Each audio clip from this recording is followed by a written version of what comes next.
ঘোষণা করে, যা পরবর্তীতে দ্বিতীয় বিশ্বযুদ্ধের রূপ নেয়। এই যুদ্ধ দীর্ঘস্থায়ী হয়েছিল 1939 থেকে 1945 সাল, প্রায় 6 বছর পর্যন্ত।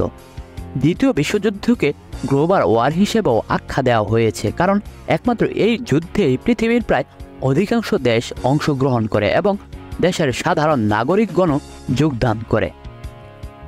এছাড়াও পরমাণু অস্ত্র ব্যবহার করে ভয়াবহতার চরম পর্যায়ে পৌঁছে যায় ইউরোপ, আফ্রিকা এবং রাশিয়া মহাদেশ পর্যন্ত বিশ্বযুদ্ধ বিস্তৃত হয়ে থাকে। এতে প্রায় 30টি দেশের 10 কোটি সামরিক সদস্য অংশগ্রহণ করে। দ্বিতীয় বিশ্বযুদ্ধে যে দুটি শক্তি জোট ছিল তা হল অক্ষশক্তি ও মিত্রশক্তি। অক্ষশক্তিতে জার্মান, ইতালি, জাপান, তুরস্ক, হাঙ্গেরি, রোমানিয়া ও বুলগেরিয়া দেশসমূহ যুক্ত ছিল। অক্ষশক্তির নেতৃবৃন্দের মধ্যে উল্লেখযোগ্য ছিল জার্মানির চ্যান্সেলর ও